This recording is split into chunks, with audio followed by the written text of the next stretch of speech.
What is keyboard? Keyboard भनेको के हो? किबोर्ड भनेको मानिसहरूले सर्च इन्जिनमा टाइप गरेर खोज्ने शब्द वा वाक्य नै किबोर्ड हो। जस्तै त्यो चाहे लामो होस् चाहे छोटो होस्, जेसुकै टाइप गरेर सर्च इन्जिनमा टाइप गरेर चाहिँ खोज्नुहुन्छ त्यो नै किबोर्ड हो। जस्तै mobile price in Nepal, best hotel in Kathmandu, best restaurant in Pokhara, जेसुकै सर्च गर्नुहुन्छ तपाईँले सर्च इन्जिनमा टाइप गरेर खोज्नुहुन्छ, त्यसलाई चाहिँ किबोर्ड भनिँदैछ।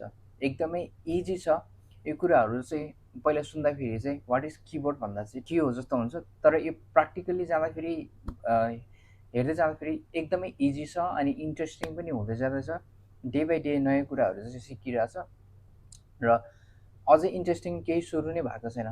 केही अलिक थोरै पछि एकदमै इन्ट्रेस्टिङ हुँदै जानेछ। अझै पनि तपाईँहरू यस्तै भिडियोहरू हेर्न चाहनुहुन्छ, जान्न चाहनुहुन्छ भने चाहिँ फलो गर्नुहोला भन्दै बाई बाई।